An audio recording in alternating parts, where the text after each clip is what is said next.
we've had some passing showers across the mountains, mainly through the day today. We did see a few of these showers dive south into the upstate, but a lot of this has been evaporating before it gets to the ground. So we're seeing these radar scans that maybe look a little more dramatic than what's actually making it all the way to the ground. But right now, we're actually seeing the radar scans showing we've got spotty showers throughout the mountains, mainly closer to that North Carolina border on the north side of I-40. A few spotty showers around Asheville, back towards Bryson City as well.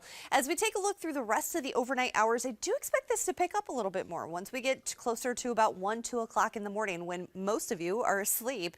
So this really shouldn't have a big impact as these move across the area, including down into the upstate through about 5 a.m. So if you're an early riser, you may be seeing a few spotty showers out the door early in the morning before this dries out by the time we get to 8 o'clock. So the rest of the day, we're looking nice and dry as we head into our Tuesday, which is also going to help to warm us up to those afternoon highs well above normal. Now, as we wake up tomorrow morning, we're in the mid-50s to around 60 degrees into the upstate. This looks a lot more like normal daytime highs this time of year than it does morning lows. Morning lows actually are in the 30s this time of year, believe it or not.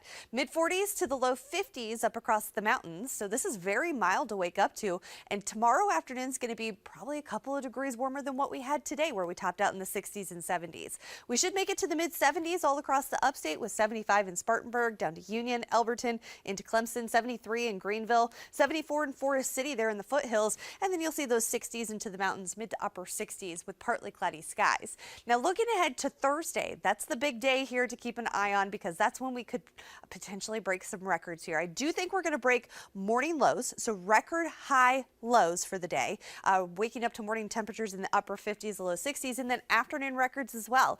Forecasting a high of 78 right now in Asheville with the record of 76, so breaking that old record from 1982 by 2 degrees. Similar story in the upstate. I'm forecasting a high of 80 degrees there, which would break the record by 2 degrees as well from 2018.